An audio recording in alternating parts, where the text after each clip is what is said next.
IUI ಅಂದ್ರೆ ಏನು, IVF ಅಂದ್ರೆ ಏನು ಅನ್ನೋದನ್ನ ಎಕ್ಸ್ಪ್ಲೈನ್ ಮಾಡಬಹುದಾ? ನಿಮಗೆ ಎಷ್ಟು ತಿಳ್ಕೊಂಡ್ರೆ ಒಳ್ಳೇದು. ಅತಿಯಾದ ಇನ್ಫಾರ್ಮೇಶನ್ ಕೊಟ್ಟು ಭಯನೂ ಪಡಿಸಲ್ಲ, ಮತ್ತೆ ಎಷ್ಟು ಬೇಕೋ ಅಷ್ಟು ಮಾತ್ರ ನಾನು ಹೇಳ್ಕೊಂಡು ಹೋಗ್ತೀನಿ. IUI ಅಂದ್ರೆ ಇಂಟ್ರಾ ಯೂಟ್ರೈನ್ ಇನ್ಸೆಮಿನೇಷನ್ ಅಂತ. ತಿಂಗಳಿಗೆ ಒಂದು ಮೊಟ್ಟೆ ರಿಲೀಸ್ ಆಗುತ್ತೆ. ಇಲ್ಲ ಬಲಗಡೆ ಓವರಿಯಿಂದ ಆಗುತ್ತೆ, ಇಲ್ಲ ಎಡಗಡೆ ಓವರಿಯಿಂದ ಇರುತ್ತೆ. ನಿಮ್ ಪೇರೆಂಟ್ಸ್ ಯಾರು ಅಥವಾ ನಿಮ್ ಇನ್ಲಾಸ್ ಯಾರು ಲೆಕ್ಕ ಹಾಕೊಂಡು ಟ್ರೈ ಮಾಡಿ ನಿಮ್ಗೆ ಜನ್ಮ ಕೊಡ್ಲಿಲ್ಲ. ಸಂತಾನೋತ್ಪತ್ತಿ ಶಕ್ತಿ ಯಾವಾಗ ಪೀಕಲ್ಲಿ ಇರುತ್ತೆ ಅಂದ್ರೆ 18ರಿಂದ 26 ವರ್ಷದಲ್ಲಿ ಪೀಕಲ್ಲಿ ಇರುತ್ತೆ. ಎಲ್ಲಾ 30ಕ್ಕಿಂತ ಕೆಳಗಿರೋ ಎಲ್ಲಾ ಹೆಣ್ಮಕ್ಳು ಫರ್ಟಿಲಿಟಿ 100% ಗ್ಯಾರಂಟಿ ಅಂತ ಹೇಳಕ್ಕೂ ಆಗಲ್ಲ. ಸೊ ಈಗ IUI ಹಾಗೇನೆ IVF ವ್ಯತ್ಯಾಸವನ್ನ ಹೇಳ್ಬೋದಾ ಮ್ಯಾಮ್? ಹೇಗೆ? ತುಂಬಾ ಇದೆ.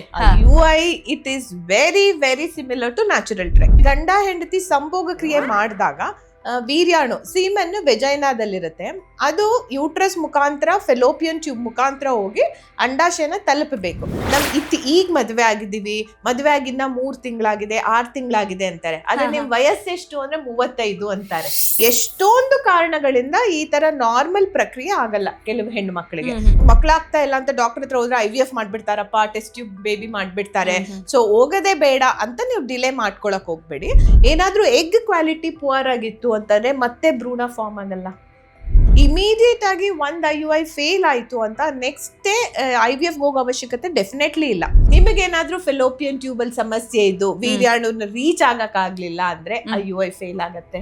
ನಿಮ್ಮ ಓವರೀಸ್ ವೇಟ್ ಮಾಡಲ್ಲ, ನಿಮ್ ಫೆಲೋಪಿಯನ್ ಟ್ಯೂಬ್ ನಿಮ್ಗೋಸ್ಕರ ವೇಟ್ ಮಾಡಲ್ಲ, ಯೂಟ್ರಸ್ ನಿಮ್ಗೋಸ್ಕರ ನಿಮ್ ಕರಿಯರ್ ಬಿಲ್ಡ್ ಆಗ್ಲಿ ಅಂತ ವೇಟ್ ಮಾಡಲ್ಲ. ಬಯೋಲಾಜಿಕಲ್ ಏಜ್ ಜಾಸ್ತಿ ಆಗ್ತಾನೆ ಹೋಗುತ್ತೆ, ಸೊ ಸಂತಾನ ಶಕ್ತಿ ಕಡಿಮೆ ಆಗ್ತಾನೆ ಬರುತ್ತೆ.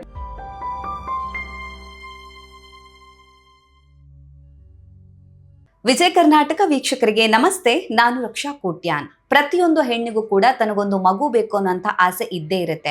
ಇನ್ಫ್ಯಾಕ್ಟ್ ತಾಯ್ತನ ಆದ್ಮೇಲೆ ಹೆಣ್ಣಿನ ಬದುಕು ಪರಿಪೂರ್ಣ ಅಂತ ಹೇಳ್ತಾರೆ.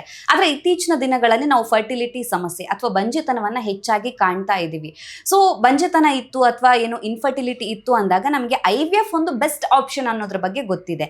ಆದ್ರೆ ಬರೀ IVF ಮಾತ್ರ ಅಲ್ಲ, ನಾವು IUI ಬಗ್ಗೆ ಕೂಡ ತಿಳ್ಕೋಬೇಕಾಗಿರೋದು ತುಂಬಾನೇ ಇದೆ ಅಂತ ಹೇಳ್ಬೋದು. ಯಾಕಂತ ಹೇಳಿದಾಗ IVF ಗಿಂತ ಮುಂಚೆ IUI ಟ್ರೈ ಮಾಡಬಹುದಾ, ಯಾವಾಗ ಇದು ಬೆಸ್ಟ್ ಆಪ್ಷನ್ ಆಗಿರುತ್ತೆ, ಈ ವಿಚಾರದ ಬಗ್ಗೆ ಏನೆಲ್ಲ ಹೆಚ್ಚಿನ ಮಾಹಿತಿ ಇದೆ, ಹಾಗೇನೆ ಇದ್ರ ಬಗ್ಗೆ ಮಿತ್ಸ್ ಏನಾದ್ರೂ ಇದೆಯಾ, ಮಿಡಲ್ ಕ್ಲಾಸ್ ಜನರಿಗೆ ಇದನ್ನ ಅಫೋರ್ಡ್ ಮಾಡೋದಕ್ಕೆ ಸಾಧ್ಯ ಆಗುತ್ತಾ, ಈ ಎಲ್ಲ ವಿಚಾರದ ಬಗ್ಗೆ ಹೆಚ್ಚಿನ ಮಾಹಿತಿನ ತಿಳಿಸ್ಕೊಡೋದಕ್ಕೆ ಇವತ್ತು ನಮ್ಮ ಜೊತೆ ಇದ್ದಾರೆ doctor Ramya G Gowda, fertility specialist and gynaecologist, Cloud9 fertility and IVF centre, old airport road, Bellandur and Sarjapur, Bangalore. Doctor, ಕಾರ್ಯಕ್ರಮಕ್ಕೆ ಸ್ವಾಗತ. ನಮಸ್ತೆ ಮ್ಯಾಮ್. ನಮಸ್ತೆ. ಹೇಗಿದ್ದೀರಾ ಮ್ಯಾಮ್? ಚೆನ್ನಾಗಿದೆ, ನೀವ್ ಹೇಗಿದ್ದೀರಿ? ನಾನು ಆರಾಮಾಗಿದ್ದೀನಿ ಮ್ಯಾಮ್. ನಾವಿವತ್ತು ಮಾತಾಡ್ತಾ ಇರುವಂತದ್ದು ಫರ್ಟಿಲಿಟಿ ವಿಚಾರದಲ್ಲಿ, ಸ್ಪೆಷಲಿ IUI ಹಾಗೇನೆ IVF. ಸೊ ಕಾಮನ್ ಆಗಿ ಗೊತ್ತಿರೋ ಹಾಗೆ IVF ಬಗ್ಗೆ ತುಂಬಾ ಜನರಿಗೆ ಗೊತ್ತು. ಈವನ್ ಸ್ಕೂಲಲ್ಲಿ ಕೇಳಿದ್ರು ಅಥವಾ ಕಾಲೇಜಲ್ಲಿ ಕೇಳಿದ್ರು ಸ್ಟೂಡೆಂಟ್ಸ್ಗೆ IVF ಬಗ್ಗೆ ಸ್ವಲ್ಪ ಐಡಿಯಾ ಇರ್ಬೋದು, ಯಾಕಂದ್ರೆ ಸ್ವಲ್ಪ ಟ್ರೆಂಡಿಂಗ್ ಅಲ್ಲಿ ಇದೆ ಅಂತಾನೆ ಹೇಳ್ಬೋದು ಫರ್ಟಿಲಿಟಿ ವಿಚಾರಕ್ಕೆ ಬಂದಾಗ. ಆದ್ರೆ IUI ಬಗ್ಗೆ ಹೆಚ್ಚಿನ ಜನರಿಗೆ ಗೊತ್ತಿರ್ಲಿಕ್ಕಿಲ್ಲ. ಕೆಲವ್ರು ಕೇಳಿರ್ತಾರೆ, ಕೆಲವರಿಗೆ ಎಕ್ಸಾಕ್ಟ್ಲಿ ಏನು ಅನ್ನೋದ್ರ ಬಗ್ಗೆ ಗೊತ್ತಿರಲ್ಲ. ಸೊ ಫಸ್ಟ್ಲಿ ಇದ್ರ ಬಗ್ಗೆ ಮಾತಾಡ್ಬೇಕು ಅಂತ ಹೇಳಿದಾಗ ಸೊ ಜನರಿಗೆ ಬೇಗ ರೀಚ್ ಆಗಲ್ಲ, ಏನಪ್ಪಾ ಇದು ಅನ್ನೋ ತರ ಅನ್ಸ್ಬಿಡುತ್ತೆ. ಸೊ ಇನ್ ಸಿಂಪಲ್ ಆಗಿ IUI ಅಂದ್ರೆ ಏನು, IVF ಅಂದ್ರೆ ಏನು ಅನ್ನೋದನ್ನ ಎಕ್ಸ್ಪ್ಲೈನ್ ಮಾಡಬಹುದಾ?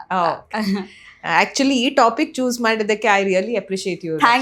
ಯಾಕಂದ್ರೆ ಆಸ್ ಯು ಸೆಡ್ IVF ಬಗ್ಗೆ ಜನ ತುಂಬಾ ಕೇಳಿದ್ದಾರೆ, IUI ಅಂದ್ರೂ ಕೇಳಿದ್ದಾರೆ. ಅಂದ್ರೆ ಯಾರಿಗ್ ಪ್ರಾಬ್ಲಮ್ ಇದೆ ಅವ್ರು ಕೇಳಿದ್ದಾರೆ. ಬಟ್ ಇನ್ಫರ್ಟಿಲಿಟಿ ಟ್ರೀಟ್ಮೆಂಟ್ ಅಂದ್ರೆ IVF ಅನ್ನೋದು ಒಂದು ಟ್ಯಾಗ್ ಲೈನ್ ಕ್ರಿಯೇಟ್ ಆಗ್ಬಿಟ್ಟಿದೆ. ಆತರ ಖಂಡಿತ ಏನು ಇಲ್ಲ. IUI ಅಂತ ಒಂದು ಸಿಂಪಲ್ ಟ್ರೀಟ್ಮೆಂಟ್ ಕೂಡ ಇದೆ.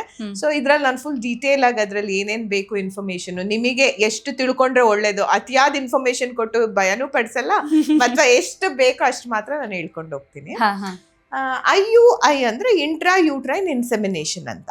ಇದನ್ನ ತಿಳ್ಕೊಳಕ್ ಮುಂಚೆ ನಾವು ನಾರ್ಮಲ್ ಹ್ಯೂಮನ್ ರಿಪ್ರೊಡಕ್ಷನ್ ಹೇಗಾಗತ್ತೆ ಅಂದ್ರೆ ನಾರ್ಮಲ್ ಸಂತಾನ ಕ್ರಿಯೆ ಮನುಷ್ಯರಲ್ಲಿ ಹೇಗಾಗತ್ತೆ ಅಂತ ನಾನು ಹೇಳ್ತೀನಿ. ಈಗ ಹೆಣ್ಣು ಮಕ್ಕಳಲ್ಲಿ ಏನಿರುತ್ತೆ, ಗರ್ಭಕೋಶ ಇರುತ್ತೆ. ಗರ್ಭಕೋಶದ ಪಕ್ಕ 2 ಫೆಲೋಪಿಯನ್ ಟ್ಯೂಬ್ ಅಂತ ಇರುತ್ತೆ. ಫೆಲೋಪಿಯನ್ ಟ್ಯೂಬ್ ಪಕ್ಕ 2 ಓವರಿ ಅಂದ್ರೆ ಅಂಡಾಶಯ ಅಂತ ಇರುತ್ತೆ. ಪ್ರತಿ ತಿಂಗಳಿಗೆ ಒಂದು ಮೊಟ್ಟೆ ರಿಲೀಸ್ ಆಗುತ್ತೆ. ಇಲ್ಲ ಬಲಗಡೆ ಓವರಿಯಿಂದ ಆಗುತ್ತೆ, ಇಲ್ಲ ಎಡಗಡೆ ಓವರಿಯಿಂದ ಇರುತ್ತೆ. ಬಟ್ ಯಾವುದೇ ಪ್ಯಾಟರ್ನ್ ಇರಲ್ಲ. ಅಂದ್ರೆ ಈ ಮಂತ್ ರೈಟ್ ಸೈಡ್ ಆಯ್ತು ಅಂದ್ರೆ ನೆಕ್ಸ್ಟ್ ಮಂತ್ ರೈಟ್ ಸೈಡ್ ಆಗುತ್ತೆ ಅಂತ ಏನಿಲ್ಲ. ಕೆಲವು ತಿಂಗಳು ರೈಟ್ ಸೈಡ್ ಆಗ್ಬೋದು, ಕೆಲವು ತಿಂಗಳು ಲೆಫ್ಟ್ ಸೈಡ್ ಆಗ್ಬೋದು, ಈ ತರ. ಸೊ ಯಾವಾಗ ಮೊಟ್ಟೆ ರಿಲೀಸ್ ಆಗುತ್ತೆ ಮತ್ತೆ ಗಂಡ ಹೆಂಡತಿ ಸಂಭೋಗ ಕ್ರಿಯೆ ಮಾಡಿದಾಗ ವೀರ್ಯಾಣು ಸೀಮೆನ್ ವೆಜೈನಾದಲ್ಲಿರುತ್ತೆ. ಅದು ಯೂಟ್ರಸ್ ಮುಖಾಂತರ ಫೆಲೋಪಿಯನ್ ಟ್ಯೂಬ್ ಮುಖಾಂತರ ಹೋಗಿ ಅಂಡಾಶಯನ ತಲುಪಬೇಕು. ತಲುಪಿ ಆ ಮೊಟ್ಟೆ ಫರ್ಟಿಲೈಸ್ ಆಗಿ ಅಂಡಾಣು ಆ ಭ್ರೂಣ ಫಾರ್ಮ್ ಆಗತ್ತಲ್ಲ ಫೆಲೋಪಿಯನ್ ಟ್ಯೂಬ್ ಅಲ್ಲಿ, ಅದು ವಾಪಸ್ ಗರ್ಭಕೋಶಕ್ಕೆ ಬಂದು ಅದು ಯಾವಾಗ ಇಂಪ್ಲಾಂಟ್ ಆಗುತ್ತೋ ಅವಾಗ ಪ್ರೆಗ್ನೆನ್ಸಿ ಆಗುತ್ತೆ. ಇದು ನಾರ್ಮಲ್ ಹ್ಯೂಮನ್ ರಿಪ್ರೊಡಕ್ಷನ್. ಎಷ್ಟೊಂದು ಕಾರಣಗಳಿಂದ ಈ ತರ ನಾರ್ಮಲ್ ಪ್ರಕ್ರಿಯೆ ಆಗಲ್ಲ ಕೆಲವು ಹೆಣ್ಣು ಮಕ್ಕಳಿಗೆ. ಅಂದ್ರೆ ಟ್ಯೂಬ್ ನ ಸಮಸ್ಯೆ ಇರ್ಬೋದು, ಫೆಲೋಪಿಯನ್ ಟ್ಯೂಬ್ ಎಲ್ಲೋ ಬ್ಲಾಕ್ ಇರ್ಬೋದು, ಅಥವಾ ಇನ್ಫೆಕ್ಷನ್ ಇರ್ಬೋದು, ಅಥವಾ ತಿಂಗಳಿಗೆ ಕರೆಕ್ಟ್ ಆಗಿ ಓವ್ಯುಲೇಷನ್ ಆಗದೆ ಹೋಗ್ಬೋದು, ಮೊಟ್ಟೆ ಕರೆಕ್ಟ್ ಆಗಿ ರಿಲೀಸ್ ಆಗದೆ ಇರ್ಬೋದು, ಅಥವಾ ಪುರುಷರಲ್ಲಿ ವೀರ್ಯಾಣುನಲ್ಲಿ ಈಗ ನಾವು ಎಷ್ಟೊಂದು ಪ್ಯಾರಾಮೀಟರ್ಸ್ ನ ಅನಲೈಸ್ ಮಾಡ್ತೀವಿ, ಸೀಮೆನ್ ಅನಾಲಿಸಿಸ್ ಅಂತ ಹೇಳ್ಬಿಟ್ಟು ಕೌಂಟ್ ಎಷ್ಟಿದೆ, ಮೊಟಿಲಿಟಿ ಎಷ್ಟಿದೆ, ಮತ್ತೆ ಮಾರ್ಫಾಲಜಿ ಎಷ್ಟಿದೆ ಅಂತ ಎಷ್ಟೊಂದು ಪ್ಯಾರಾಮೀಟರ್ಸ್ ನ ಅನಲೈಸ್ ಮಾಡ್ತೀವಿ. ಮಾಡಿದಾಗ ಅದ್ರಲ್ಲಿ ಯಾವ್ದ್ರಲ್ಲಾದ್ರೂ ಏನಾದ್ರೂ ಸಮಸ್ಯೆ ಇರ್ಬೋದು. ಈ ತರ ಇದ್ದಾಗ ಯಾವಾಗ ಪ್ರೆಗ್ನೆನ್ಸಿ ಆಗ್ಲಿಕ್ಕೆ ಕಷ್ಟ ಆಗುತ್ತೋ ಅವಾಗ ಬರ್ತಾರೆ ನಮ್ಮ ಹತ್ರ. ಅಂದ್ರೆ ಯಾವಾಗ್ಲೂ ವೆಯ್ಟ್ ಮಾಡ್ತಾ ಕುತ್ಕೋಬಾರ್ದು. ನಾನು ಅದನ್ನೇ ಯಾವಾಗ್ಲೂ ಹೇಳ್ತೀನಿ ಲಕ್ಷ. ಈಗ ಮದ್ವೆ ಆಗಿದ್ದೀವಿ, ಮದ್ವೆ ಆಗಿನ್ನ 3 ತಿಂಗಳಾಗಿದೆ, 6 ತಿಂಗಳಾಗಿದೆ ಅಂತಾರೆ. ಅದೇ ನಿಮ್ ವಯಸ್ಸೆಷ್ಟು ಅಂದ್ರೆ 35 ಅಂತಾರೆ. ಲೇಟ್ ಆಗಿದೆ, ಏಜ್ ವೈಸ್ ನೋಡಿದಾಗ ಲೇಟ್ ಆಗಿದೆ. ಡೆಫಿನೆಟ್ಲಿ ಲೇಟ್ ಆಗಿರುತ್ತೆ, ಮದುವೆನೇ ಲೇಟ್ ಆಗಿದೆ. ಯಾಕಂದ್ರೆ ಹ್ಯೂಮನ್ ರಿಪ್ರೊಡಕ್ಷನ್ ಯಾವಾಗ ಪೀಕ್ ಅಲ್ಲಿ ಇರುತ್ತೆ ಅಂತ ಅಂದ್ರೆ ಸಂತಾನೋತ್ಪತ್ತಿ ಶಕ್ತಿ ಯಾವಾಗ ಪೀಕ್ ಅಲ್ಲಿ ಇರುತ್ತೆ ಅಂದ್ರೆ 18 ರಿಂದ 26 ವರ್ಷದಲ್ಲಿ ಪೀಕ್ ಅಲ್ಲಿ ಇರುತ್ತೆ. ಇತ್ತೀಚೆಗೆ ತುಂಬಾ ಜನ ಕೇಳ್ತಾರೆ, ಡಾಕ್ಟರ್ ಮುಂಚೆ ಈ ತರ ಸಮಸ್ಯೆನೇ ಇರ್ಲಿಲ್ಲ, ನಮ್ಮ ಅಮ್ಮಂಗಿರ್ಲಿಲ್ಲ ಸಮಸ್ಯೆ, ನಮ್ಮ ಅತ್ತೆಗಿರ್ಲಿಲ್ಲ, ನೀವು ಓವರ್ ಡಯಾಗ್ನೋಸ್ ಮಾಡ್ತಿದ್ದೀರಾ ಅಥವಾ ಸಮಸ್ಯೆನೇ ಜಾಸ್ತಿ ಆಗಿದ್ಯಾ ಅಂತ ಕೇಳ್ತಿದ್ದಾರೆ. ಆದ್ರೆ ನಾವಿಲ್ಲೆಲ್ಲೋ ಒಂದು ಮರಿತಾ ಇದೀವಿ. ನಾವು ಅಂದ್ರೆ ಈಗಿನ ಆಧುನಿಕ ಮಹಿಳೆಯರು, ಆಧುನಿಕ ಹೆಣ್ಣು ಮಕ್ಕಳು ಕರಿಯರ್ ಬಿಲ್ಡ್ ಮಾಡೋದ್ರಲ್ಲಿ ಅಥವಾ ಸ್ಟಡೀಸ್ ಏನೋ ಒಂದು ಮಾಡೋದ್ರಲ್ಲಿ ಮದುವೆ ಡಿಲೇ ಆಗ್ತಾ ಇದೆ.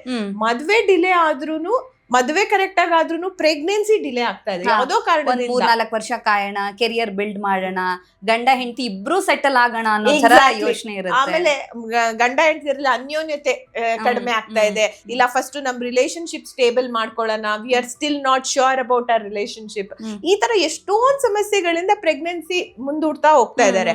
ಹಂಗಾಗಿ ಅದ್ರ ಬಯಾಲಜಿ ವೇಟ್ ಮಾಡಲ್ಲ ನಮ್ಗೆ. ಹೌದು, ನಿಮ್ಮ ಓವರೀಸ್ ವೇಟ್ ಮಾಡಲ್ಲ, ನಿಮ್ ಫೆಲೋಪಿಯನ್ ಟ್ಯೂಬ್ ನಿಮ್ಗೋಸ್ಕರ ವೇಟ್ ಮಾಡಲ್ಲ, ಯೂಟ್ರಸ್ ನಿಮ್ಗೋಸ್ಕರ ನಿಮ್ ಕರಿಯರ್ ಬಿಲ್ಡ್ ಆಗ್ಲಿ ಅಂತ ವೇಟ್ ಮಾಡಲ್ಲ. ಬಯಾಲಜಿಕಲ್ ಏಜ್ ಜಾಸ್ತಿ ಆಗ್ತಾನೆ ಹೋಗುತ್ತೆ. ಸೊ ಸಂತಾನ ಶಕ್ತಿ ಕಡಿಮೆ ಆಗ್ತಾನೆ ಬರುತ್ತೆ. ಸೊ ನಾವಿವಾಗ ಅವಾಗ 1 ವರ್ಷ ಟ್ರೈ, ಇವಾಗ ಮುಂಚೆ ಏನ್ ಹೇಳ್ತಾ ಇದ್ವಿ, 1 ವರ್ಷ ನೀವು ನ್ಯಾಚುರಲಿ ಟ್ರೈ ಮಾಡ್ಕೊಳ್ಳಿ, ತುಂಬಾ ಸ್ಟ್ರೆಸ್ ತಗೋಬೇಡಿ, ಆಮೇಲೆ ತುಂಬಾ ಕ್ಯಾಲ್ಕುಲೇಟ್ ಮಾಡ್ಕೊಳಕ್ ಹೋಗ್ಬೇಡಿ. ಇದು ನನ್ ಫರ್ಟೈಲ್ ಟೈಮು, ಈ ಟೈಮಲ್ಲೇ ನಾನು ಟ್ರೈ ಮಾಡ್ಬೇಕು, ಆಮೇಲೆ ಇದು ನಾನು 10 to 14 ಡೇಸ್ ಮಾಡ್ಬೇಕು, ಆಲ್ಟರ್ನೇಟ್ ಡೇಸ್ ಮಾತ್ರ ಮಾಡ್ಬೇಕು. ಈ ತರ ಎಲ್ಲ ತುಂಬಾ ಮಿತ್ಸ್ ಇಟ್ಕೊಂಡು ಟ್ರೈ ಮಾಡ್ಬೇಡಿ. ಇನಿಷಿಯಲಿ ನಾವೇನ್ ಹೇಳ್ತೀವಿ, ಫಸ್ಟ್ ನ್ಯಾಚುರಲಿ ಟ್ರೈ ಮಾಡಿ, ಏನೂ ಲೆಕ್ಕ ಹಾಕ್ಬೇಡಿ. ನಿಮ್ ಪೇರೆಂಟ್ಸ್ ಯಾರು ಅಥವಾ ನಿಮ್ ಇನ್ಲಾಸ್ ಯಾರು ಲೆಕ್ಕ ಹಾಕೊಂಡು ಟ್ರೈ ಮಾಡಿ ನಿಮ್ಗೆ ಜನ್ಮ ಕೊಡ್ಲಿಲ್ಲ, ಆಯ್ತಾ? ನಾವ್ ಯಾಕೆ ಇಷ್ಟೊಂದು ಸೈನ್ಸ್ ಅಪ್ಲೈ ಮಾಡ್ಕೊಂಡು, ಇಷ್ಟೊಂದು ಏನೇನೋ ಅನ್ನೆಸೆಸರಿ ಇನ್ಫಾರ್ಮೇಶನ್ ತಿಳ್ಕೊಂಡು, ಓವ್ಯುಲೇಷನ್ ಟ್ರ್ಯಾಕ್ ಮಾಡ್ಕೊಂಡು, LH ಕಿಟ್ ಟ್ರ್ಯಾಕ್ ಮಾಡ್ಕೊಂಡು ನಾವು ತುಂಬಾ ಕಾಂಪ್ಲಿಕೇಟ್ ಮಾಡ್ಕೋತಾ ಇದೀವಿ. ಸೊ ಇಷ್ಟೊಂದು ಮಾಡ್ಕೊಳ್ಳೋ ಅವಶ್ಯಕತೆ ಏನಿಲ್ಲ. ಹ್ಯೂಮನ್ ರಿಪ್ರೊಡಕ್ಷನ್ ಹೌದು ಇವಾಗ ಏನಾಗ್ತಾ ಇದೆ, ನಾನು ಹೇಳಿದ್ದೆಲ್ಲಾ ಕಾರಣಗಳಿಂದ ಡೆಫಿನೆಟ್ಲಿ ಡಿಲೇ ಆಗ್ತಾ ಇದೆ, ಪ್ರೆಗ್ನೆನ್ಸಿ ಆಗ್ತಾ ಇಲ್ಲ ಅಂತ ಇಲ್ಲ. ಬಟ್ ಅದಕ್ಕೆ ಸಿಂಪಲ್ ಪರಿಹಾರಗಳು ಕೂಡ ಇದೆ. ಈಗ ಏನ್ ಅನ್ಕೋ, ಮಕ್ಳಾಗ್ತಾ ಇಲ್ಲ ಅಂತ ಡಾಕ್ಟರ್ ಹತ್ರ ಹೋದ್ರೆ IVF ಮಾಡ್ಬಿಡ್ತಾರಪ್ಪ, ಟೆಸ್ಟ್ ಟ್ಯೂಬ್ ಬೇಬಿ ಮಾಡ್ಬಿಡ್ತಾರೆ, ಸೊ ಹೋಗದೆ ಬೇಡ ಅಂತ ನೀವು ಡಿಲೇ ಮಾಡ್ಕೊಳಕ್ ಹೋಗ್ಬೇಡಿ. ಅದಕ್ಕೇನೆ ನಾನು ಹೇಳಿದ್ದು, ಈ ಟಾಪಿಕ್ ಇವ್ರು ಎಷ್ಟು ಬ್ಯೂಟಿಫುಲ್ ಆಗಿ ಚೂಸ್ ಮಾಡಿದ್ದಾರೆ ಅಂದ್ರೆ, ಅದೊಂದು ಸ್ಟಿಗ್ಮಾ ಇದೆ ಎಲ್ಲರಲ್ಲೂ, ಅದೊಂದು ಅಥವಾ ಮಿತ್ ಅಂತ ಹೇಳ್ಬೋದು. ಮಕ್ಳಾಗ್ತಾ ಇಲ್ಲ ಅಂತ ಡಾಕ್ಟರ್ ಹತ್ರ ಹೋದ್ರೆ ಸಾಕು, IVF ಹೇಳ್ಬಿಡ್ತಾರೆ, ಟೆಸ್ಟ್ ಟ್ಯೂಬ್ ಬೇಬಿ ಹೇಳ್ಬಿಡ್ತಾರೆ, ಅದು ತುಂಬಾ ಕಾಂಪ್ಲಿಕೇಟೆಡ್ ಟ್ರೀಟ್ಮೆಂಟ್, ತುಂಬಾ ಹಣ ಖರ್ಚಾಗತ್ತೆ, ಆಮೇಲೆ ಟ್ವಿನ್ಸ್ ಟ್ರಿಪ್ಲೆಟ್ಸ್ ಆಗ್ಬಿಡತ್ತೆ. ಈ ತರ ತುಂಬಾ ತಪ್ಪು ತಿಳುವಳಿಕೆಗಳಿದೆ. ಸೊ ಅದನ್ನೆಲ್ಲ ನಾನು ಒಂದೊಂದೇ ಕ್ಲಿಯರ್ ಮಾಡ್ಕೊಂಡು ಹೋಗ್ತೀನಿ ನಿಮ್ಗೆ. ಸೊ ನೀವ್ ಹೇಳಿದ್ರೆ IUI ಬಗ್ಗೆ ಈಗ ನಾನು ಡೀಟೇಲ್ ಆಗಿ ಹೇಳ್ತೀನಿ. ಇವಾಗ ನೀವು ಫುಲ್ ಅರ್ಥ ಮಾಡ್ಕೊಂಡ್ರಿ ಅಲ್ವಾ, ಈಗ ಹೇಗೆ ಹ್ಯೂಮನ್ ರಿಪ್ರೊಡಕ್ಷನ್ ಆಗುತ್ತೆ ಅಂತ. ಸೊ ಈಗ ನಾನು ಹೇಳಿದ ಎಷ್ಟೊಂದು ಕಾರಣಗಳಿಂದ ಡಿಲೇ ಆಗ್ತಾ ಇದೆ ಅಂತ ಅಂದಾಗ ನಾವೇನ್ ಮಾಡ್ತೀವಿ, ಫಸ್ಟ್ ಏಜ್ ನ ನೋಡ್ಕೋತೀವಿ. ಈಗ ಹೆಣ್ಣು ಮಕ್ಕಳ ಏಜ್ ಏನಾದ್ರು ನನ್ನ ಹತ್ರ ಬಂದ್ರೆ, ಈಗ ಪೇಷಂಟ್ ಏಜ್ ಏನಾದ್ರು 30 ರಿಂದ 35 ಒಳಗಡೆ ಇದೆ ಅಥವಾ 30 ರಿಂದ ಕೆಳಗಡೆ ಇದೆ ಅಂತ ಅಂದ್ರೆ ನನಗೆ ಸ್ವಲ್ಪ ಏನೋ ಕಾನ್ಫಿಡೆನ್ಸ್ ಇರುತ್ತೆ. ಸ್ವಲ್ಪ ತುಂಬಾ ಹರಿ ಮಾಡೋದ್ ಬೇಡ, ಫಸ್ಟ್ ಎಲ್ಲ ಸ್ಟೆಪ್ ವೈಸ್ ಹೋಗೋಣ. ಜಾಸ್ತಿ ವಯಸ್ಸು ಆಗಿಲ್ಲ, ಫರ್ಟಿಲಿಟಿ ಅಂತ ಬಂದಾಗ 30 ಕೆಳಗಿದ್ರೆ ಸ್ವಲ್ಪ ಸೇಫ್. ಡೆಫಿನೆಟ್ಲಿ ಅಂದ್ರೆ ಹಂಗಂತ ಎಲ್ಲಾ 30ಕ್ಕಿಂತ ಕೆಳಗಿರೋ ಎಲ್ಲಾ ಹೆಣ್ಮಕ್ಳು ಫರ್ಟಿಲಿಟಿ 100% ಗ್ಯಾರಂಟಿ ಅಂತ ಹೇಳಕ್ಕೂ ಆಗಲ್ಲ. ಯಾಕಂದ್ರೆ 30ಕ್ಕಿಂತ ಕೆಳಗಡೆ ಇರೋರಲ್ಲೂ ಕೆಲವು ಸಮಸ್ಯೆಗಳು ಕಂಡು ಬರುತ್ತೆ.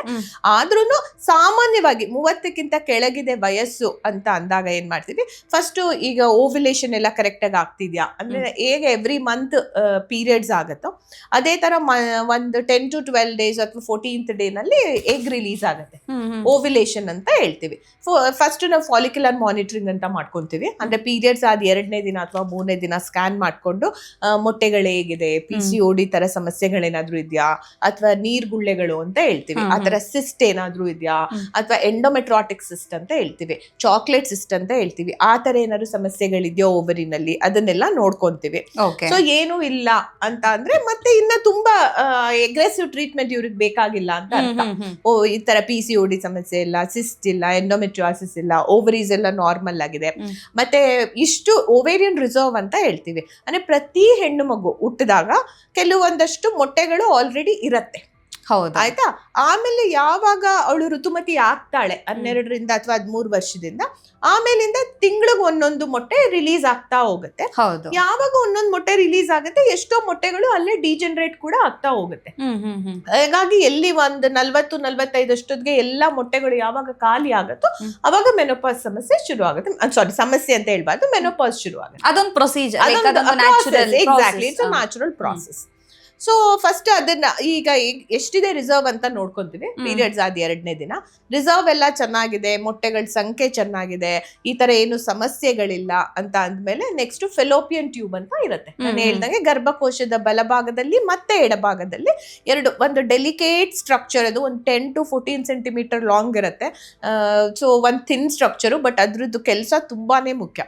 ಆ ಫೆಲೋಪಿಯನ್ ಟ್ಯೂಬ್ ನ ಕೆಲಸ ಏನು ಅಂದ್ರೆ, ಎಲ್ಲೋ ಇರೋ ವೀರ್ಯಾಣು ಸಂಭೋಗ ಕ್ರಿಯೆನಲ್ಲಿ ಬರುತ್ತೆ, ಇದು ಹೆಣ್ಣು ಮಗಳ ಯೋನಿಯಲ್ಲಿ, ಅಲ್ಲಿಂದ ಬರೋ ವೀರ್ಯಾಣು ಮತ್ತೆ ಇಲ್ಲಿ ರಿಲೀಸ್ ಆಗೋ ಅಂಡಾಣು ಎರಡನ್ನ ಮೀಟ್ ಮಾಡಿಸಿ ಮತ್ತೆ ಅಲ್ಲಿ ಭ್ರೂಣವನ್ನ ಮಾಡಿ ಆ ಭ್ರೂಣವನ್ನ ವಾಪಸ್ ತೆಗೆದು ಗರ್ಭಕೋಶಕ್ಕೆ ಇಡುವಂತ ಕ್ರಿಯೆಯನ್ನ ಈ ಫೆಲೋಪಿಯನ್ ಟ್ಯೂಬ್ ಮಾಡುತ್ತೆ. ಸೊ ಒಂದು ಇಂಪಾರ್ಟೆಂಟ್ ಕೆಲಸ ಇದೆ ಈ ಫೆಲೋಪಿಯನ್ ಟ್ಯೂಬ್ಗೆ. ಸೊ ಈ ಫೆಲೋಪಿಯನ್ ಟ್ಯೂಬ್ ನ ಟೆಸ್ಟ್ ಮಾಡ್ಕೊಂತೀವಿ, ಇದು ನಾರ್ಮಲ್ ಆಗಿದ್ಯಾ ಅಂತ.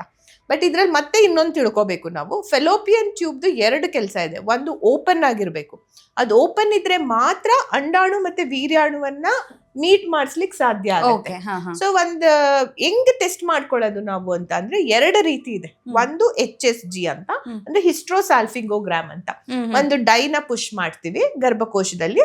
ಆ ಡೈ 2 ಯೂಟ್ರಸ್ ನ ಮತ್ತೆ ಅಂದ್ರೆ ಗರ್ಭಕೋಶವನ್ನ ಫಿಲ್ ಮಾಡಿ ಮತ್ತೆ 2 ಫೆಲೋಪಿಯನ್ ಟ್ಯೂಬ್ ಮುಖಾಂತರ ಸ್ಪಿಲ್ ಆಗ್ತಾ ಇದೆ ಅಂತ ಅಂದ್ರೆ ಫೆಲೋಪಿಯನ್ ಟ್ಯೂಬ್ ಓಪನ್ ಇದೆ ಅಂತ ಅರ್ಥ, ಆಯ್ತಾ. ಸೊ ಇಂಪಾರ್ಟೆಂಟ್ ಅಂದ್ರೆ ಫೆಲೋಪಿಯನ್ ಟ್ಯೂಬ್ ಓಪನ್ ಇರ್ಬೇಕು, ಅದು ಓಪನ್ ಇದ್ರೆ ಮಾತ್ರ ಅಂಡಾಣು ಮತ್ತೆ ವೀರ್ಯಾಣು ಎರಡನ್ನು ಮಿಲನ ಮಾಡಿಸ್ಲಿಕ್ಕೆ ಆಗತ್ತೆ. ಬಟ್ ಇನ್ನೂ ಒಂದು ಇಂಪಾರ್ಟೆಂಟ್ ಫಂಕ್ಷನ್ ಇರುತ್ತೆ ಫೆಲೋಪಿಯನ್ ಟ್ಯೂಬ್ ಅಲ್ಲಿ. ನಾನು ಹೇಳ್ದಂಗೆ ಈ ಭ್ರೂಣವನ್ನ ಆಗ್ಲಿಕ್ಕೆ ಅದಕ್ಕೆ ಬೇಕಾದ ಸರಿಯಾದ ಪರಿಸರವನ್ನ ಕ್ರಿಯೇಟ್ ಮಾಡೋದು ಈ ಫೆಲೋಪಿಯನ್ ಟ್ಯೂಬ್ ನ ಒಂದು ಇಂಪಾರ್ಟೆಂಟ್ ಕ್ಯಾರೆಕ್ಟರ್, ಮುಖ್ಯವಾದ ಕೆಲಸ. ಹೇಗೆ ಅಂಡಾಣು ಮತ್ತೆ ವೀರ್ಯಾಣುವನ್ನ ಮೀಟ್ ಮಾಡಿಸಿ ಅದು ಭ್ರೂಣದ ಬೆಳವಣಿಗೆ ಆಗ್ಲಿಕ್ಕೆ ಏನು ಬೇಕು ಅದರ ರೀತಿ ಅದಕ್ಕೆ ತಕ್ಕನಾದ ಪರಿಸರವನ್ನ ಕ್ರಿಯೇಟ್ ಮಾಡೋದು ಈ ಫೆಲೋಪಿಯನ್ ಟ್ಯೂಬ್. ಕೆಲವೊಂದೊಂದು ಕೇಸ್ಗಳಲ್ಲಿ ಅಂದ್ರೆ ಈಗ ಎಂಡೋಮೆಟ್ರಾಸಿಸ್ ಇರ್ಬೋದು ಅಥವಾ ಒಂದು ಇದಿರ್ಬೋದು, ಇನ್ಫೆಕ್ಷನ್ ಇರ್ಬೋದು, ಈ ತರ ಏನಾದ್ರೂ ಕಾರಣಗಳಿಂದ ಕೆಲವು ಸಲ ಫೆಲೋಪಿಯನ್ ಟ್ಯೂಬ್ ಬ್ಲಾಕ್ ಆಗುತ್ತೆ ಅಥವಾ ಸರಿಯಾಗಿ ಕೆಲಸ ಮಾಡಲ್ಲ, ಆಯ್ತಾ. ಆ ತರ ಸಮಸ್ಯೆನೂ ಇರುತ್ತೆ. ಸೊ ಬಟ್ ಅದು ನಮಗೆ ಗೊತ್ತಾಗಲ್ಲ ಈ HSG ಟೆಸ್ಟ್ ಅಲ್ಲಿ.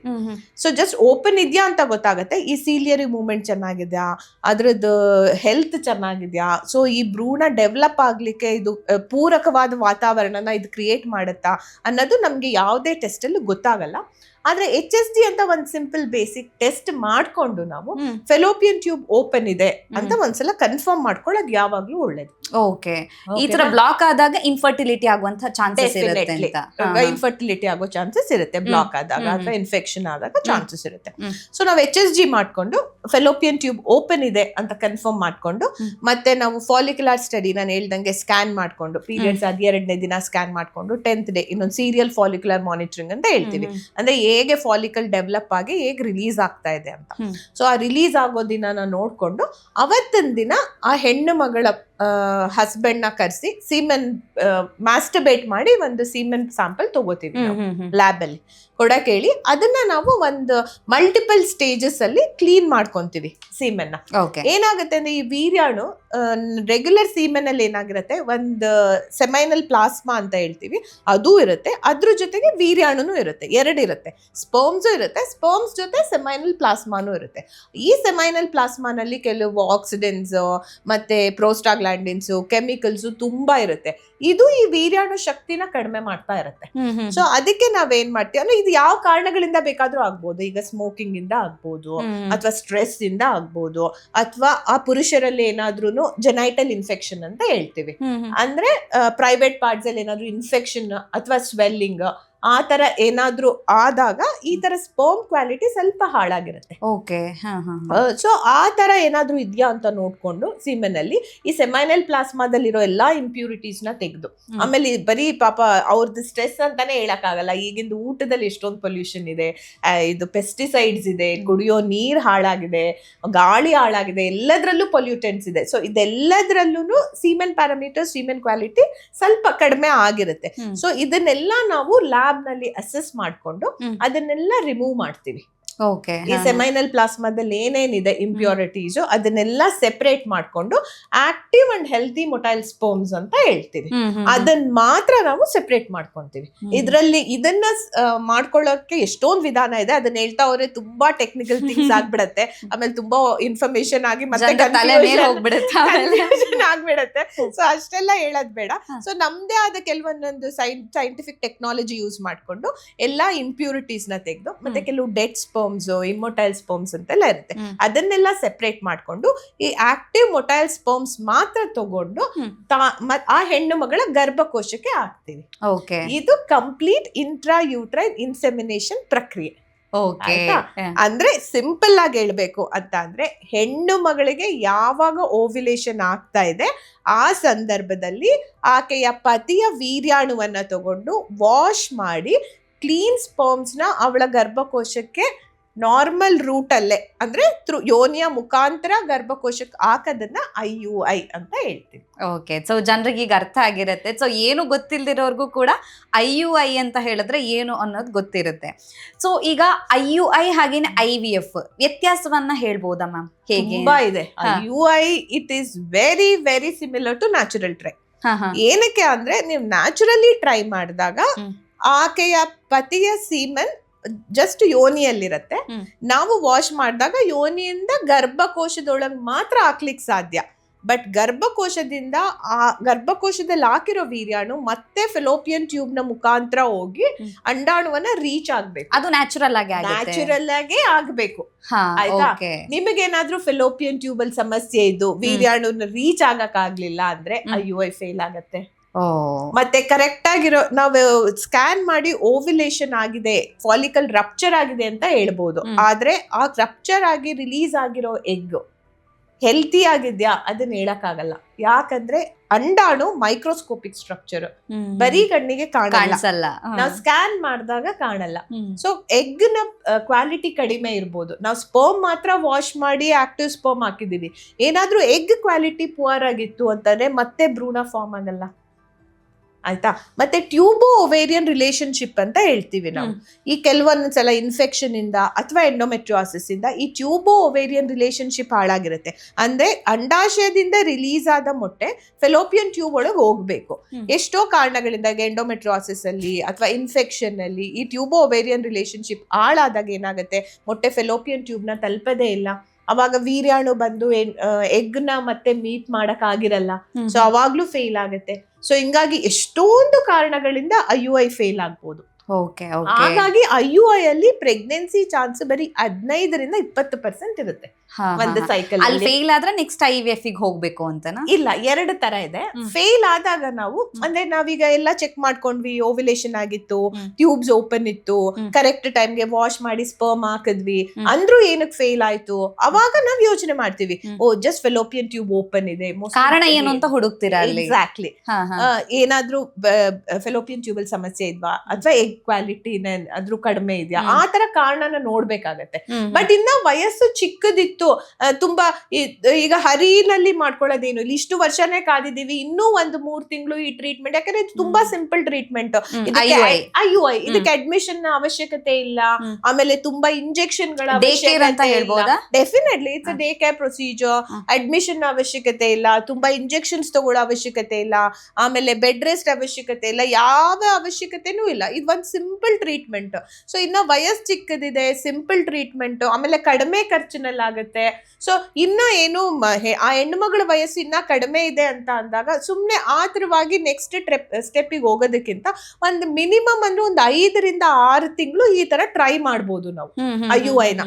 ಇಮಿಡಿಯೇಟ್ ಆಗಿ ಒಂದು IUI ಫೇಲ್ ಆಯ್ತು ಅಂತ ನೆಕ್ಸ್ಟ್ IVF ಹೋಗೋ ಅವಶ್ಯಕತೆ ಡೆಫಿನೆಟ್ಲಿ ಇಲ್ಲ.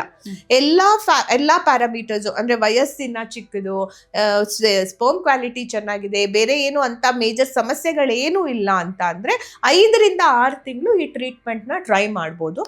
ಅಥವಾ ನಾವು ಯಾಕೋ 1-3 ತಿಂಗಳು ಮಾಡಿ 4ನೇ ಸಲನು ಫೇಲ್ ಆಗ್ತಾ ಇದೆ ಅಂದಾಗ ಮತ್ತೆ ಅವರಿಗೂ ಶುರು ಆಗತ್ತೆ, ಟೆನ್ಷನ್ ಶುರು ಆಗತ್ತೆ, ನಮ್ಗು ಎಲ್ಲೋ ಏನೋ ಮಿಸ್ ಮಾಡ್ತಾ ಇದೀವ, ಟೈಮ್, ಆ ಪ್ರೆಷಿಯಸ್ ಟೈಮ್ ವೇಸ್ಟ್ ಮಾಡ್ಕೋತಾ ಇದೀವ ಅಂತ ಅನ್ಸುತ್ತೆ. ಅಥವಾ ವಯಸ್ಸು 35 ದಾಟಿದೆ, 30-35 ದಾಟಿದೆ, ಬೇರೆ ಸಮಸ್ಯೆಗಳಿದೆ ಅಂತ ಅಂದಾಗ ಟೈಮ್ ವೇಸ್ಟ್ ಮಾಡಬಾರ್ದು ಅಂದಾಗ IVF ಗೆ ಹೋಗ್ತೀವಿ. ಓಕೆ, ಸೊ IUI ಫೇಲ್ ಆಯ್ತು ಅಂದ ತಕ್ಷಣ ಇಮಿಡಿಯೇಟ್ಲಿ IVF ಗೆ ಹೋಗ್ಬೇಕು ಅಂತ ಏನು ಇಲ್ಲ. ಒಂದ್ IUI ನ 3 ರಿಂದ 4 ತಿಂಗಳು ಅಥವಾ ಒಂದೊಂದ್ಸಲ 6 ತಿಂಗಳವರೆಗೂ 8 ತಿಂಗಳವರೆಗೂ IUI ನ ಪೇಷನ್ಸ್ ಇಂದ ಟ್ರೈ ಮಾಡಿ ಪ್ರೆಗ್ನೆನ್ಸಿ ಆಗಿರೋ ಎಷ್ಟೊಂದು ಉದಾಹರಣೆಗಳಿದೆ ನಮ್ಮಲ್ಲಿ. ಓಕೆ, ಅಂದ್ರೆ ಈಗ IUI ಅಂತ ಹೇಳಿದಾಗ ಸಿಂಪಲ್ ಟ್ರೀಟ್ಮೆಂಟ್, IVF ಅಂತ ಹೇಳಿದಾಗ ತುಂಬಾ ಕಾಂಪ್ಲಿಕೇಟೆಡ್ ಟ್ರೀಟ್ಮೆಂಟ್ ಅನ್ನುವಂಥ ಥಾಟ್ ಜನರಲ್ಲಿ ಇದೆಯಾ? ಅಂದ್ರೆ ನಿಮಗೆ ಬರುವಂತಹ ಕಪಲ್ಸ್ ಆತರ ಯೋಚನೆ ಮಾಡ್ಕೊಂಡು ಬರ್ತಾರ? ಆತರ ಯೋಚನೆ ಡೆಫಿನೆಟ್ಲಿ ಮಾಡ್ಕೊಂಡು ಬರ್ತಾರೆ, ಬಟ್ ಅಂದ್ರೆ ತುಂಬಾನೇ ಯೋಚನೆ ಮಾಡ್ಕೊಂಡು ಬರ್ತಾರೆ ಅಂತ ಹೇಳ್ಬೋದು. ಅಷ್ಟೊಂದೇನು ಕಾಂಪ್ಲಿಕೇಟೆಡ್ ಅಲ್ಲ IVF ಕೂಡ. ಯಾಕಂದ್ರೆ ಸೊ ಅದೇನಂದ್ರೆ ಸೈನ್ಸ್ ನ ಯೂಸ್ ಮಾಡ್ಕೊಂಡು, ಟೆಕ್ನಾಲಜಿನ ಯೂಸ್ ಮಾಡ್ಕೊಂಡು ಪ್ರೆಗ್ನೆನ್ಸಿ ಚಾನ್ಸಸ್ ನ ಜಾಸ್ತಿ ಮಾಡ್ತೀವಿ. IUI ಕಂಪೇರ್ ಮಾಡಿದ್ರೆ definitely it's a more advance treatment, but definitely not a complicated treatment. Okay, I would say it is a advance treatment, not a complex treatment. Okay, ಈಗ ನೀವು ಮಾತಾಡ್ತಾ ಹೇಳಿದ್ರಿ ma'am, IUI ಅಲ್ಲಿ success rate ಅಂತ ನೋಡಿದಾಗ ಒಂದು 20% ಅಥವಾ 30ನೇ ಇರ್ಬೋದು ಅಂತ. ಸೊ ಅವಾಗ ಜನರಿಗೆ ಒಂದು ಥಾಟ್ ಬರುತ್ತೆ, ಅಲ್ಲಿ ಹೋಗಿ ಫೇಲ್ಯೂರ್ ಆಗಿ IVF ಟ್ರೈ ಮಾಡೋ ಬದಲು ನನ್ ದುಡ್ಡು ಉಳಿಯುತ್ತೆ, ಟೈಮ್ ಉಳಿಯುತ್ತೆ, ನಾನು ಡೈರೆಕ್ಟ್ ಆಗಿ IVF ಮಾಡಿಸ್ಬೋದಲ್ವಾ ಅಂತ. ಡೆಫಿನೆಟ್ಲಿ ಈ ತರಾನು ಎಷ್ಟೊಂದು ಕಪಲ್ಸ್ ಬರ್ತಾರೆ, ಮೇಡಮ್ ನೀವೇ ಟ್ರೈ ಮಾಡ್ತಾ ಇಲ್ಲ, ತುಂಬಾ ಡಿಫರೆನ್ಸ್ ಏನಿದೆ, ನಾವು ನ್ಯಾಚುರಲ್ ಟ್ರೈ ಮಾಡಿದಾಗ ಇಂಟರ್ಕೋರ್ಸ್ ಟೈಮ್ ಅಲ್ಲಿ ಸೀಮೆಂಟ್ ಡೈರೆಕ್ಟ್ ಆಗಿ ಹೋಗುತ್ತೆ, IUI ನಲ್ಲಿ ನೀವು ವಾಶ್ ಮಾಡಿ ಹಾಕ್ತೀರಾ, ಇರೋ 15-20% ಗೆ ನಾನು ಯಾಕೆ ಟೈಮ್ ವೇಸ್ಟ್ ಮಾಡ್ಕೊಳ್ಳಿ ಅಂತಾನು ಕೇಳ್ತಾರೆ.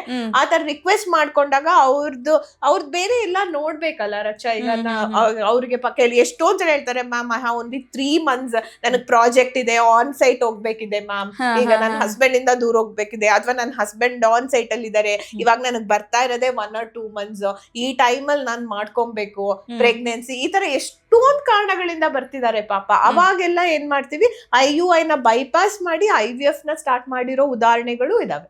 ಓಕೆ, ಸೊ ಅಂದ್ರೆ ಅದನ್ನ ನಿಲ್ಸಿ ಡೈರೆಕ್ಟ್ ಆಗಿ ನಾವು IVF ಮಾಡೋಣ ಅಂತ ಯೋಚನೆ ಮಾಡಿರೋದು ಇದೆ. ಬಟ್ ಅದು ಡಿಪೆಂಡ್ ಆಗೋದು ಕಪಲ್ಸ್ ಮೇಲೆನಾ? ಒಂದು ಅವರ ಅವಶ್ಯಕತೆ ಮೇಲೆ, ಅಂದ್ರೆ ಅವರ ಟೈಮ್, ನನಗೆ ಬೇಡವೇ ಬೇಡ IVF ಮಾಡಿ ಅಂತ ಅಂದಾಗ ನೀವು ಕನ್ವಿನ್ಸ್ ಮಾಡಕ್ ಟ್ರೈ ಮಾಡ್ತೀರಾ? ಕೌನ್ಸಿಲಿಂಗ್ ಅನ್ನೋ ತರ ಏನಾದ್ರೂ ಇರುತ್ತಾ? ಡೆಫಿನೆಟ್ಲಿ ಈಗ ಎಲ್ಲಾ ಪ್ಯಾರಾಮೀಟರ್ಸ್ ಅವ್ರ ನಮ್ಮ ಫೇವರ್ ಅಲ್ಲಿ ಇದೆ. ಏಜ್ ಇನ್ನ ವಯಸ್ಸಿನ ಚಿಕ್ಕದಿದೆ, ಎಗ್ ಸಮಸ್ಯೆ ಇಲ್ಲ, ಓವ್ಯುಲೇಷನ್ ಸಮಸ್ಯೆ ಇಲ್ಲ, ಫೆಲೋಪಿಯನ್ ಟ್ಯೂಬ್ ನ ಸಮಸ್ಯೆ ಇಲ್ಲ, ಸೀಮೆನ್ ಏನು ಪ್ರಾಬ್ಲಮ್ ಇಲ್ಲ, ಹಾರ್ಮೋನ್ಸ್ ಏನು ಪ್ರಾಬ್ಲಮ್ ಇಲ್ಲ ಅಂದಾಗ ಆದಷ್ಟು ಕೌನ್ಸಿಲ್ ಮಾಡ್ತೀವಿ.